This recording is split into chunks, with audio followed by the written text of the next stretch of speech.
My eyes roamed over the familiar scenery as memories of my childhood flooded my thoughts. Something in my peripherals caused me to turn my head to catch another glimpse of a reminder of one sad memory that was etched in my brain forever. A Luna moth, I thought to myself as a wave of sadness crashed over me. My 10-year-old self was overjoyed to be spending 8 days at my grandma's house all by myself. No parents, no siblings, just me and Grandma.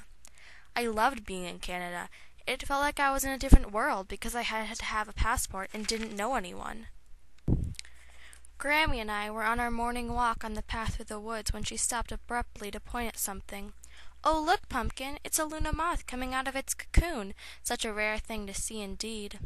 I went through the oohs and the ahs as I stared up at the magic above me. "Now you watch this thing, hon, 'cause it's only going to live for 7 more days in our world," Grandma told me. My curious self asked, "Where does it go when it dies?" "I don't know, Sugar, but I'd like to think someplace nice."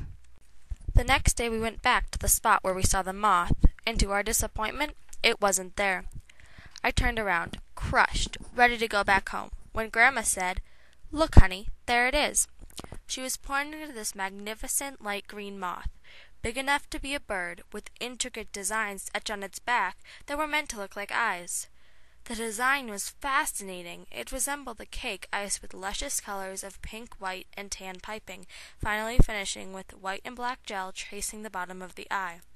Its wings were a whole other thing in themselves, with the pastel lime color being showcased on a feathery canvas. 6 more days, Sugar, 6 more days.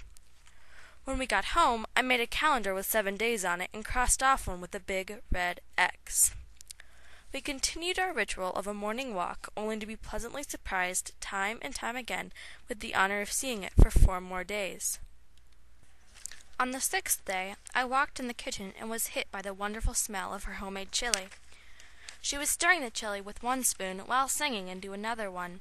My face must have mirrored a look of mixed horror and surprise, because she felt the need to explain why at 83 she was dancing around her kitchen like a spring chicken. A crazy one.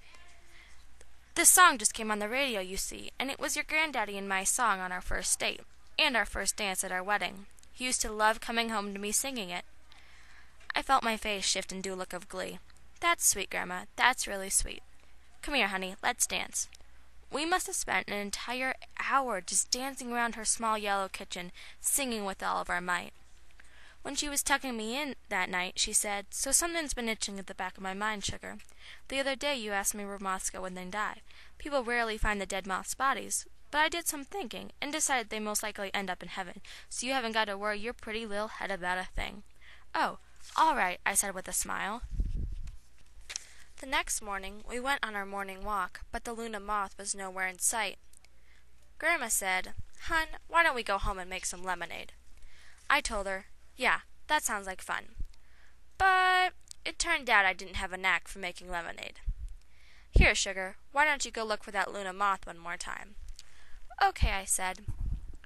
Rummaging through the vegetation where we saw it when it was alive, I spotted it on the bottom of a sycamore tree. I was overjoyed because my grandma was going to be so proud of me for finding the Luna moth. I very carefully picked it up, but once it was in my hands, I ran so fast I could feel the wind rushing by me as if I was an Olympic track runner. I couldn't wait to show Grandma. What a perfect end to a perfect week. I ran up the front steps, my feet thudding on the old concrete, and opened the door. I was not prepared for what I would see. I went from being the happiest 10-year-old in the world to what I can only imagine as being the saddest 10-year-old. I was thinking I was going to come home to a smiling Grandma more excited than I was about the moth. But instead, I came home to a very silent Grandma. First, I called my mom because I didn't know what to do.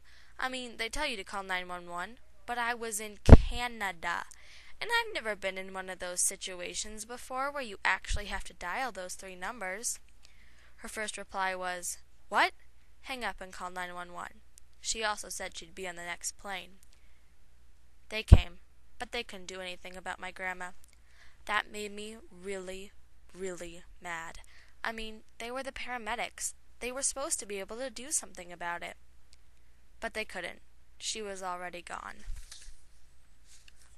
I blinked as I came back to reality, reminding myself that I'm 30 years old now, and that happened 20 years ago. In my mind, I think that, based on what she said, the Luna Moth and Grandma met each other in heaven. She somehow knew that I found that Luna Moth, and she was the proudest grandma of all.